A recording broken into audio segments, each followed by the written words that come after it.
미국 증시 너무 많이 올라버렸는데 늦지 않았을지 앞으로 어떻게 투자해야 할지 고민되시죠? 오늘 저 대배당과 함께 모두 알아보겠습니다. 시작하기 전에 재미있는 배당과 주식 이야기 계속 받아보고 싶으신 분들은 구독과 좋아요 부탁드립니다.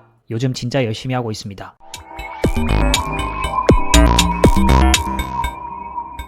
안녕하세요. 대배당들의 시대 대배당입니다. 코스피 코스닥 시장에서 주식을 오래 하신 분들은 요즘 애플 안 사고 왜 삼전 샀냐? 아직도 한국장 하냐? 이런 말 많이 들어보셨을 겁니다. 저를 비롯한 일명 서학개미들은 2020년부터 본격적으로 미국 주식에 투자하게 됩니다. 코로나 이후 상승장과 함께 테슬라를 선두로 미국 주식 붐이 일었었거든요. 정말 안 올라가는 자산이 없던 때였습니다. 하지만 매년 오르는 자산은 없죠. 22년 시장이 주춤할 때 서학개미들의 거래 금액도 감소하게 되고요.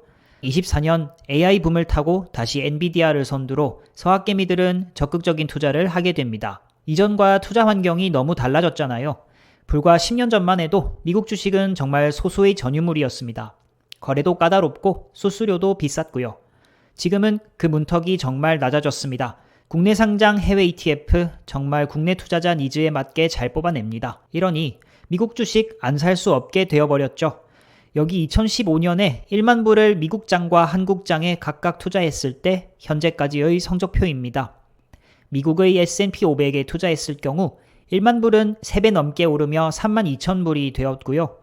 한국 지수에 투자했을 경우 어떤 ETF냐에 따라 조금씩 다르겠지만 최근 10년간은 물가 상승률에도 미치지 못하는 그야말로 처참한 성적표를 받아들게 됩니다. 그 와중에 믿었던 삼성전자는 10만전자 문턱을 넘지 못하고 얼마 전엔 한때 4만전자까지 돌아오게 되었어요. 이러니 미국장에 투자하면 주식을 팔 때 수익의 22%라는 세금을 내지만 국장에 투자하면 양도소득세는 없는 대신에 원금이 줄어든다는 웃픈 이야기가 정말 농담이 아니게 됩니다. 그러면 앞으로 미국은 계속 영원히 오르기만 할까요? 위기가 오게 되었을 때 우리는 어떻게 해야 할까요? 먼저 지금 미국 시장이 비싼지 싼지 알아보겠습니다. 미국 S&P 500의 주가와 수익의 비율인 PER은 2000년대 들어서 평균 20배 정도인데요.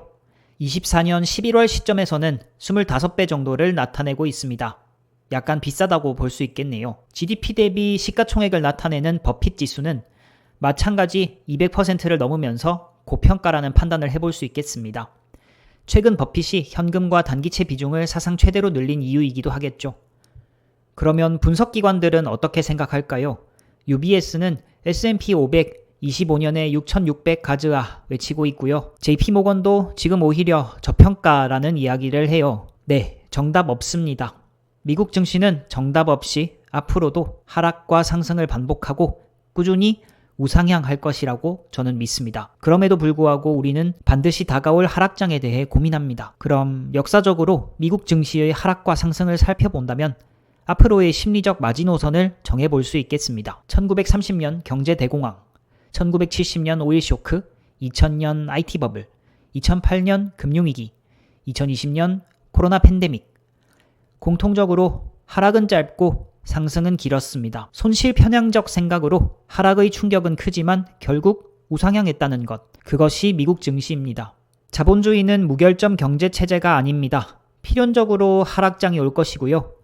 그때마다 저는 미국 주식 비중을 더 확대할 것입니다.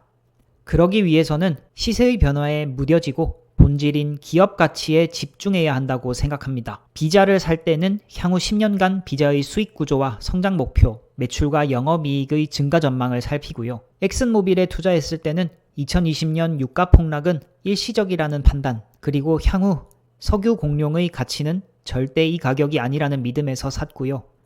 P&G를 살 때는 오늘 아침에도 오랄비 칫솔로 이를 닦고 질레트 면도기로 면도를 하고 다우니 세제를 넣고 세탁기를 돌렸는데 도저히 안 살 수가 없어서 사게 되었습니다. 하락장이 끝나고 회복을 시작할 때 회귀 속도가 가장 빠른 회사의 주식은 결국 기업 가치가 유지되고 매출과 영업이익이 성장하는 회사였습니다. 우리가 아이폰을 더 이상 쓰지 않고 화웨이를 쓰거나 유튜브를 시청하지 않고 인스타그램을 쓰지 않는 세상이 온다면 그때 제 투자처를 바꾸겠습니다. 제가 살아있는 동안은 그럴 일이 없을 것 같고요.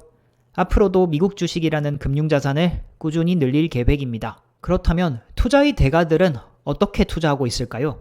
워런 버핏은 말할 것도 없고 포트폴리오의 마법사 레이 달리오, 켄 피셔, 캐시우드 드라켄밀러, 현금과 채권을 제외한 투자 자산은 미국 주식의 비중이 대부분 가장 높습니다. 금, 원자재, 비트코인, 제3국의 주식이나 강남의 부동산이 훨씬 좋다면 이 사람들이 지켜온 긴 기간의 포트폴리오는 다 틀렸을 것입니다. 그래서 저는 미국 주식에 앞으로도 꾸준히 투자합니다.